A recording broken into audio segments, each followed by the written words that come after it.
그리고 또 하나 생각하는 게 베트남 사람들 성향인데, 베트남 사람들 성향 중에서 한국 사람들과 매우 닮은 것들이 몇 가지가 있어요.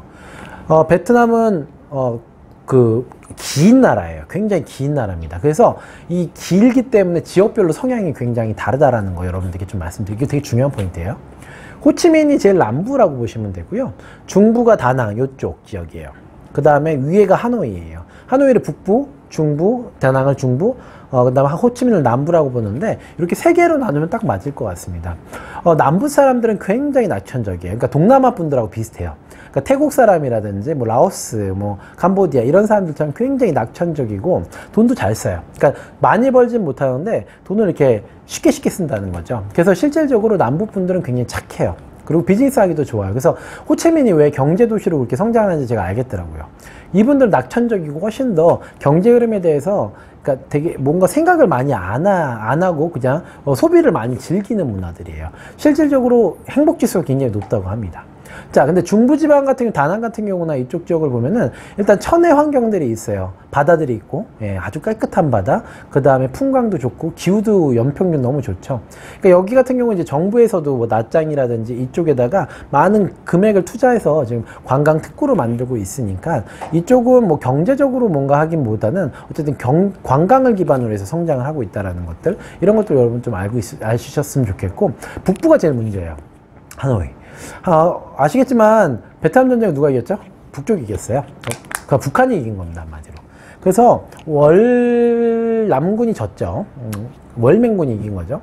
근데 하노이 사람들의 생각하고 패턴은 호치민 사람들은 워낙 달라요. 한마디로 말하면 부자들은 다 하노이 사람들입니다. 예. 많은 분들이 호치민이 부자인다라고 하는데, 맞아요. 경제도시나 경제 규모는 훨씬 더 커요. 그런데 재밌는 거는 그걸 잡고 있는 사람들은 다 하노이 사람들입니다. 하노이 사람들은 굉장히 깐깐해요. 그리고 의심도 많고, 그 다음에 이 사람들이 예스라고 얘기하는 걸 예스라고 믿으시면 안 될 것 같습니다. 예, 굉장히 뭐라고 그럴까, 치밀하고요, 보수적이에요. 완전히 달라요, 남부 사람들이요. 그리고 어쨌든 전쟁에서 이겼기 때문에 군부 출신들이 굉장히 많겠죠. 그분들이 호치민의 땅을 사고, 그 다음에 경제 특구를 사고 막 이렇게 된 겁니다. 그리고 북부 분들은 소비를 잘 안 해요. 소비를 굉장히 작게 합니다. 근데 자산은 이분들이 많아요. 즉 뭐냐면 아파트 갖고 있고, 뭐 빌라 갖고 있고, 뭐 이런 것들 있잖아요. 이런 것들은 다 북부 분이라고 보시면 돼요. 그래서 북부 분들이랑 일을 해야 돼요, 결과적으로. 남부 분들이랑 일하기보다는 북부 분들이랑 일해야 돼. 그러니까 남부 호치민에서 지금 잘 되시는 분들도 다 북부 분이라고 보시면 됩니다. 다들 이렇더라고요. 저도 이제 몰랐죠. 그래서 북부 분들의 마음을 잡는 게 굉장히 어렵고, 저도 이제 초기에는 호치민으로 갈까, 하노이로 갈까 이렇게 고민을 했었다가, 맞아요. 비즈니스는 호치민에서 해야 돼요. 근데 하노이 사람들의 마음을 알아야 되고, 하노이 사람들의 마음을 좀 사야 되겠다는 생각이 들었어요. 그래서 하노이로 처음에 거점을 잡은 겁니다. 그래서 한 3개월 정도는 하노이에서 집중적으로 이제 트레이닝과 그 다음에 베트남어를 배우고 이런 것들을 하고 있고, 그 다음에 이제 호치민으로 내려가서 이제 본격적으로 이제 사업을 펼치려고 하고 있는 거죠.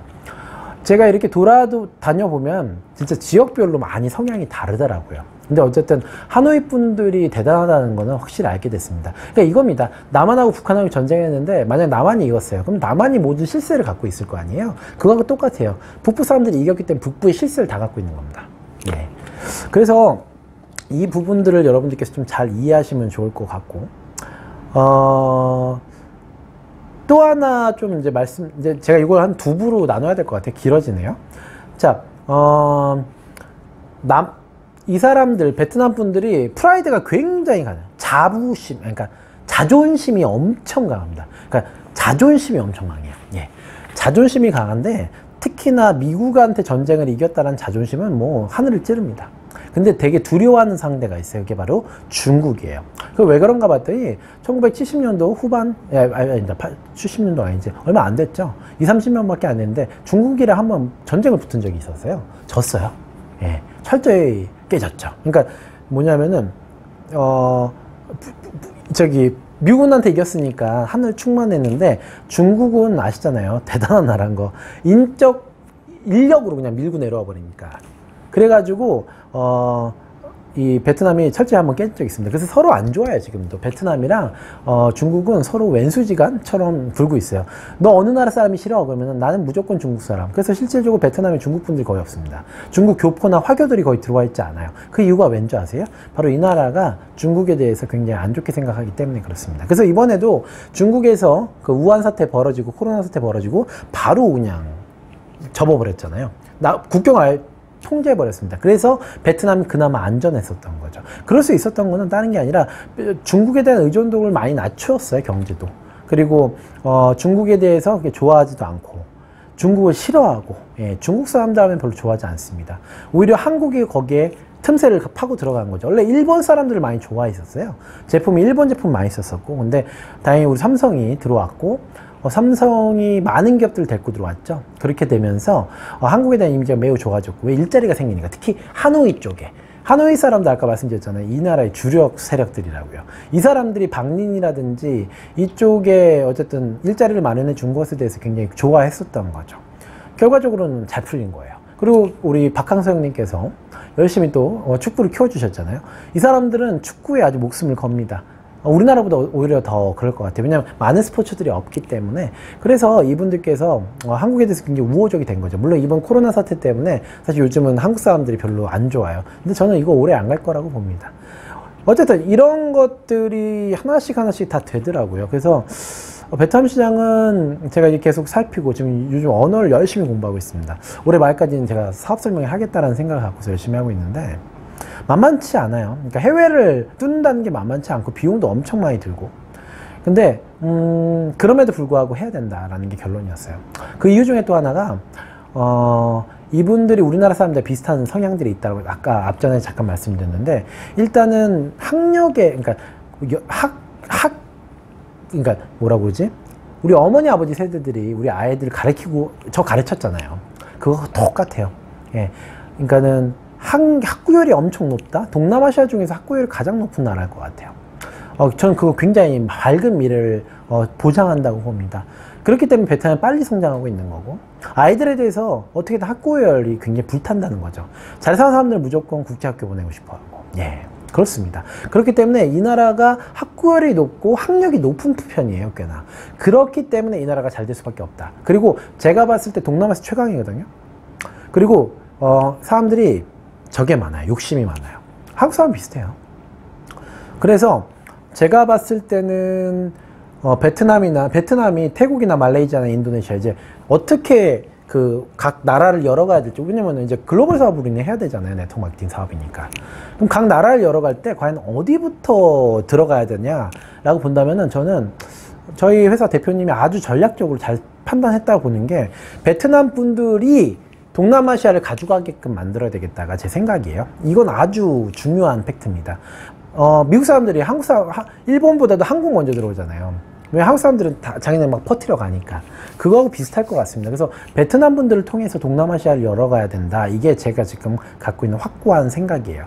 이게 되면 훨씬 더 빠르게 성장할 수 있을 것 같고, 덜 이질감 있게, 한국 제품 좋고 싸니까 이런 베트남 분들께서 동남아에 코로나 아닙니다. 저 에어컨 세게 틀어놔서 그래요. 예. 가져갈 수 있게 하면 저희가 한 2, 3년 정도 집중적으로 투자해주면 많은 좋은 일이 있을 것 같다는 생각이 듭니다. 제가 이제 약 한 달 정도 동안 베트남에서 열심히 사업하면서 한 1000명 이상의 사업자들 만나면서 이렇게 느꼈었던 거 오늘 한번 정리를 해봤는데 좀 어떠셨나요? 베트남 시장 정말 매력적입니다. 매력적이고, 하지만 힘들어요.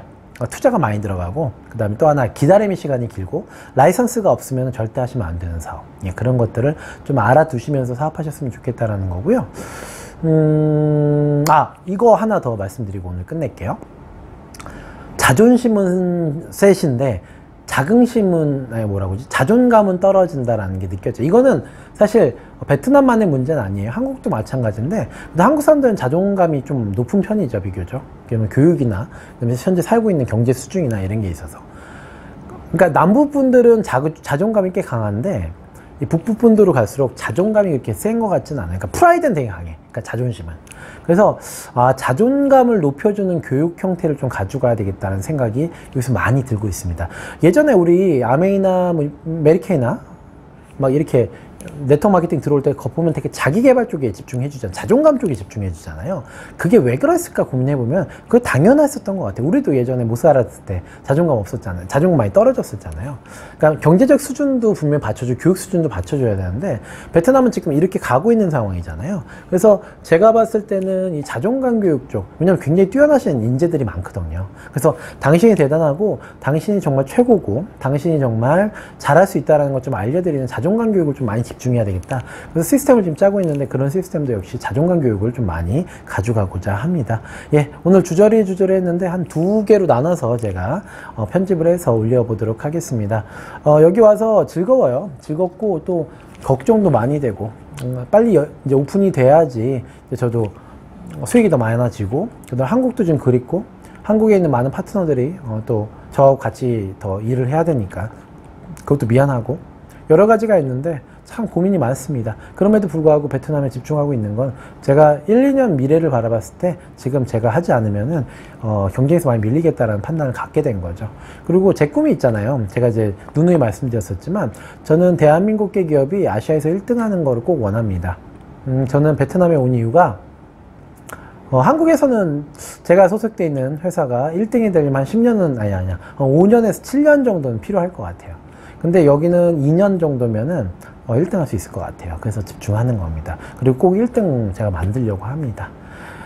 이런 것들 하나하나가 되면 대한민국이 미국이 아니라 아시아에서 1등 하는 나라가 되지 않을까요? 네트워크 마케팅 사업으로요. 그거 꼭 만들어 보고 싶습니다. 오늘 네오 MBA 여기서 마치고요. 뒤에 배경 진짜 끝내주지 않습니까? 이런 배경 진짜 어렵습니다. 그래가지고 제가 유신TV를 막 찍고 있습니다. 여러분들 사랑하고요. 진짜 많이 보고 싶습니다. 곧 한국에서 뵐게요. 안녕.